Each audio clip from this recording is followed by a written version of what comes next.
From economics पाठशाला और आज हम क्लास 12 सीबीएसई के मैक्रो इकोनॉमिक्स का 4th चैप्टर पढ़ने वाले हैं जिसका नाम है मेजरमेंट ऑफ नेशनल इनकम। और इस चैप्टर की ये है वीडियो नंबर 2, मतलब पार्ट 2 पढ़ेंगे और इस पार्ट में हम शुरुआत करेंगे अपने न्यूमेरिकल्स की।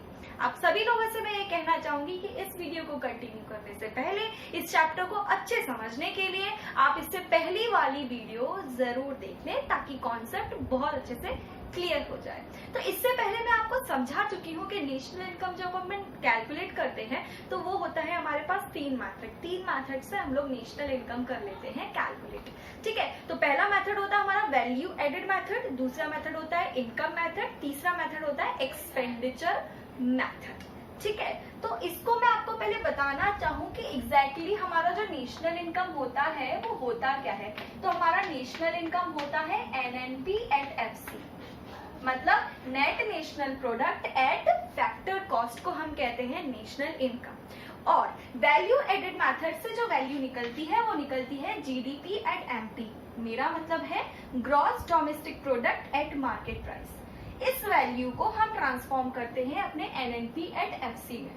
वो कैसे करते हैं ये चीज मैं आपको उससे पहले वाली वीडियो में अच्छे से समझा चुकी हूँ, तो उस वीडियो को जरूर देख लें। ठीक है, अब जीडीपी एट एमपी अगर कैलकुलेट करते हैं तो उसमें हम क्या करते हैं, हमें सिर्फ दो काम करने होते हैं। पहला हमें वीओयू ढूंढना होता है, दूसरा हमें ढूंढना होता है अपना आईसी।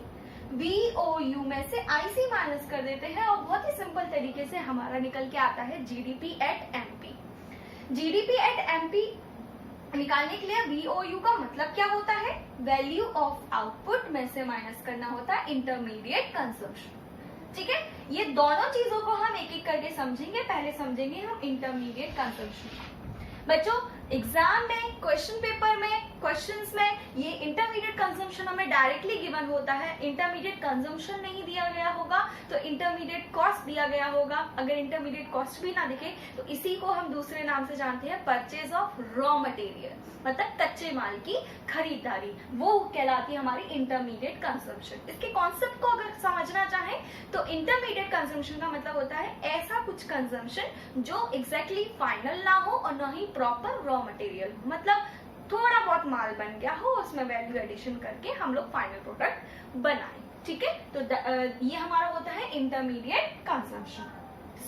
इंटरमीडिएट कंजम्पशन में एक चीज और होती है कि अगर आपको दिख जाए कि purchase of raw material in domestic market, तो ये अगर डोमेस्टिक मार्केट है तो वो आप पूरी तरीके से नहीं कह सकते कि वही आपका इंटरमीडिएट कंजम्पशन है।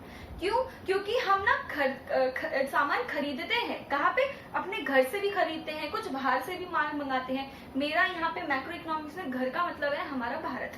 तो डोमेस्टिक मार्केट से परचेज की गई चीजें और इंपोर्ट की गई चीजें, ये दोनों का सम्मिशन होता है इंटरमीडिएट कंजम्पशन। तो अगर आपको डायरेक्ट इंटरमीडिएट कंजम्पशन मिल जाए बहुत अच्छी बात है।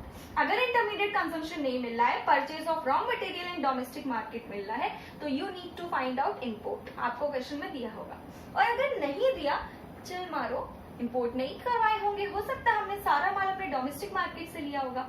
मेरे कहने का मतलब सिर्फ इतना है कि priority should be given to intermediate consumption. अगर ये चीज नहीं मिलती तो हमें फर्दर दो चीजें ढूंढनी पड़ेगी, इंपोर्ट और डोमेस्टिक मार्केट में से की गई खरीदारी, उन दोनों का सम्मिशन हमारा इंटरमीडिएट कंजम्पशन होता है। दूसरी बहुत अहम चीज मैं आपको बताने वाली हूँ वो है हमारा, कई बार एग्जामिनर क्वेश्चन में देता है purchase of machinery. So remember बच्चों, परचेज ऑफ मशीनरी कभी भी हम वैल्यू एडेड मेथड में या इंटरमीडिएट कंजम्पशन में इंक्लूड नहीं करते, बिकॉज मशीनरी की खरीदारी हमारे लिए इंटरमीडिएट कंजम्पशन नहीं होता, वो हमारा कैपिटल गुड है मशीनरी। ठीक है, इसीलिए उसको हम इंटरमीडिएट कंजम्पशन नहीं कहते। एक क्वेश्चन सभी के दिमाग में आ रहा होगा, मैम अगर इंटरमीडिएट कंजम्पशन गिवन है और इंपोर्ट भी गिवन है तो ऐसी सिचुएशन में क्या किया जाए। देखो बच्चों, प्रायोरिटी हमें किसको देनी है, इंटरमीडिएट कंजम्पशन। अगर ये चीज आपको ऑलरेडी मिल गई, आप इंपोर्ट क्यों जाएंगे, क्यों हमें पता करना, हमें मेन इसको देखना है। हम ये दो चीजें तब देखेंगे जब हमें ये चीज गिवन ना हो या परचेज ऑफ रॉ मटेरियल ना दिया हो। बच्चों, कई बार आपको परचेज ऑफ रॉ मटेरियल से ही काम चलाना पड़ेगा, बस शर्त ये है वहां पे डोमेस्टिक मार्केट नहीं लिखा होना चाहिए। तो दिस इज इंटरमीडिएट कंजम्पशन, जो कि हमारा कॉन्सेप्ट मैं आप सभी लोगों को समझा चुकी हूँ। और अब शुरुआत करेंगे हम अपने VOU को, कि VOU कैसे निकलता है, वैल्यू ऑफ आउटपुट कैसे निकालते हैं। VOU निकलता है हमारी दो चीजें बस जोड़कर, और वो कौन सी है, पहला हमारा सेल्स, दूसरा हमारा चेंज इन स्टॉक। ये डेल्टा क्या शो करता है, चेंज। तो सेल्स में अपन लोग चेंज इन स्टॉक प्लस कर देंगे, हमारी वैल्यू ऑफ आउटपुट आ जाएगी। सेल्स कैसे निकालते हैं, देखो सेल्स ना दो चीजों से मिलकर बनती है, एक तो हमारे घर पे की गई सेलिंग और एक हमारा बाहर की गई सेलिंग। मतलब मेरी अगर साड़ी की दुकान है और मेरी दुकान पे मेरी मौसी, चाची, मामी, अगर कई लोग आ रहे हैं और मैंने अपनी 5 साड़ियों की सेल उन्हें कर दी है, तो मैं क्या कहूँगी, ये डोमेस्टिकली सेल है, मतलब समझने के लिए है, बस उसको फॉर ग्रांटेड नहीं लेना, ठीक है। तो ये करना है कि जैसे मैं कहूँ कि डोमेस्टिकली, मतलब मेरे घर में 5 साड़ियाँ गई हैं, और उसके क्या कहते हैं, घर के अलावा जो मेरी 10 साड़ियाँ आज के दिन जो बिकी हैं, वो मेरी क्या हो जाएंगी, बाहर वाले के लिए सेल। मतलब एक तरीके से आप समझ सकते हो एक्सपोर्ट, बाहर भी, ठीक है। तो अगर मुझसे कोई पूछेगा मैम आपका सेल कितना हुआ, तो मैं ये थोड़ी नहीं कहूंगी कि 4 बिकी हैं या 10 बिकी हैं, मैं टोटल बोलूंगी ना कि मेरी आज मेरे दुकान से जो बिक्री हुई है, जो सेल हुई है, वो कितनी हुई है, टोटल 15। कैसे, घर की सेल भी ऐड की और बाहर की जो भी मैंने एक्सपोर्ट किए हैं वो भी प्लस किए। तो इसी तरीके से हमारी बनती है सेल्स। क्या होता है, डोमेस्टिक सेल्स प्लस एक्सपोर्ट। ध्यान रखना, सेल्स चाहिए, अगर दी है सेल्स डायरेक्ट, इसको लेना, इनसे कोई मतलब मत रखना। लेकिन सेल्स नहीं दी, आपको डोमेस्टिक सेल्स मेंशन है क्वेश्चन में, एक्सपोर्ट गिवन है क्वेश्चन में, तो इन दोनों को ऐड करके आप सेल्स में उसकी वैल्यू पुट कर देना और चेंज इन स्टॉक प्लस कर देना। यहाँ से आपको वैल्यू ऑफ आउटपुट मिल जाएगा। आईसी हम क्वेश्चन में ढूंढ ही लेंगे, वैल्यू ऑफ आउटपुट में से आईसी माइनस कर देंगे, और जैसे ही इसको माइनस किया वैसे ही हमारी जीडीपी एट एमपी की वैल्यू आ जाएगी। चलिए, जीडीपी एट एमपी निकाल लिया है, और जीडीपी एट एमपी से एनएनपी एट एफसी कैसे बनाते हैं ये मैं आपको पहले वीडियो में बता चुकी हूँ, मगर यहाँ पे फिर से रिपीट करूंगी। वैल्यू एडेड मेथड से जो वैल्यू निकलती है वो जीडीपी एट एमपी की निकलती है। इससे एनएनपी एट एफसी कैसे बनाया जाए, ग्रॉस से जब नेट जाते हैं, किसी भी चीज जी को अगर नेट बनाना है तो डेप्रिसिएशन होता है माइनस। घर से बाहर, डोमेस्टिक से बाहर, तो बाहर की इनकम होगी हमारी प्लस, प्लस। मार्केट से फैक्ट्री के गेट, मार्केट प्राइस से फैक्टर कॉस्ट तक, तो एनआईटी हमारे सारे के सारे जो बाहर के टैक्सेस है वो हो जाएंगे माइनस। और इस फॉर्मूले से हमारा क्या होता है, NNP at FC value added method के थ्रू नेशनल इनकम निकाल लेते हैं। चलिए, अब समझते हैं हम डबल काउंटिंग के कॉन्सेप्ट को। अब डबल काउंटिंग को हम अपने मैक्रो इकोनॉमिक्स में समझते हैं प्रॉब्लम। ये प्रॉब्लम क्यों है, इसको पहले समझने से पहले इसकी थोड़ी डेफिनेशन देख लेते हैं। तो डबल काउंटिंग का मतलब होता है, it means counting of same product for more than once. जैसा नाम वैसे ही इसकी डेफिनेशन, मतलब किसी भी प्रोडक्ट को हम एक से ज्यादा बार अगर काउंट कर लें, उसका मूल्यांकन एक से ज्यादा बार हो जाए, तो उसको हम कहते हैं डबल काउंटिंग। और ये मैक्रो इकोनॉमिक्स में एक प्रॉब्लम है, ठीक है। नेशनल इनकम को कैलकुलेट करते टाइम सभी को ये चीज क्या कहते हैं, फेस करनी होती है। कैसे करनी होती है, क्या होता है, इसको हम समझते हैं एक एग्जांपल के थ्रू। यहाँ पे मैंने प्रोड्यूसर लिए हैं, ये है हमारा value of output, this is our IC and this is value added, मतलब कि एग्जैक्टली इन्होंने कितना माल में अपने तरफ से लगाया है। तो प्रोड्यूसर है हमारे फार्मर, फ्लोर मिल, मतलब मिलर जिसको ओन मिलर कहते हैं या कुछ भी कह सकते हैं, बेकर एंड शॉपकीपर, ठीक है। तो यहाँ पे मैं जाऊंगी और नेशनल इनकम कैलकुलेट करनी है, तो कहीं ना कहीं मुझे सबसे जाके सारे प्रोड्यूसर से पूछना पड़ेगा, भाई आपने कितना बनाया। तो मैं गई पहले फार्मर के पास गई, उसने कहा मैंने 200 का माल बनाया मैडम इस साल, 200 यूनिट बनाई है। फ्लोर मिलर के पास पहुंची तो उसने कहा मैं 250 का माल बनाया है, 2500 का। बेकर के पास गई, उसने कहा हमारे यहाँ पे तो 3600 का माल पड़ा है या बनाया है। शॉपकीपर के पास गई तो उसने कहा 400 का माल बना है।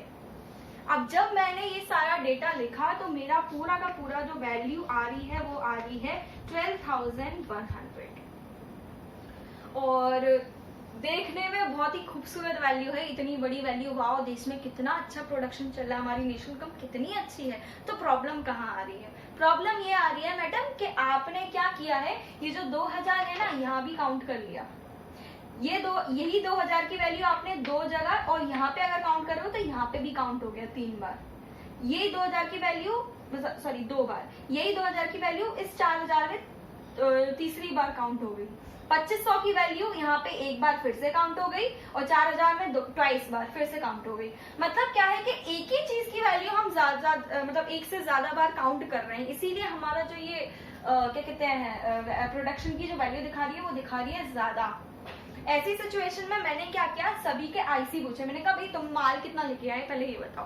तो फार्मर ने कहा मैंने तो खुद ही प्रोडक्शन किया है मैडम, मैं किसी से माल नहीं लेकर आया। मैंने उसका आईसी लिख दिया 0। फ्लोर मिलर के पास गई तो उसने कहा कि 2500 का माल बना है। मैंने कहा ठीक है, लेकिन तुम्हें बना बनाया माल कितने का मिला था? तो वो कहता वो तो 2000 का माल लेकर आया था। मैंने तो जब पता किया कि वो 2000 का माल लेकर आया था तो उसने वैल्यू एडिशन कितनी की है, मतलब मेहनत उसकी कितनी लगी है, 500 की।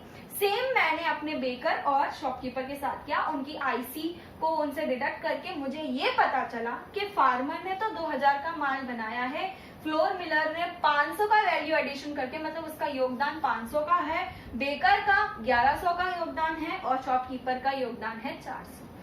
This is the actual value. और जब इसका समीशन किया तो मेरा जो वैल्यू आई वो है 4000 and this is the correct value, है ना। हम क्या करते हैं, हमें तो ये सिखाया नेशनल इनकम में कि the valuation of goods and services produced in a country during a year is known as national income. तो ये भी था हमारा प्रोडक्ट है और यही चीज हमारी डबल काउंटिंग कहलाती है। और इसी प्रॉब्लम से बचने का तरीका हम समझेंगे कि किस तरीके से बचते हैं। इसको सॉल्व करने के सिर्फ और सिर्फ 2 तरीके। पहला मतलब इसका जो सोल्यूशन है वो है आपके 2 तरीके। 2 तरीके कौन से?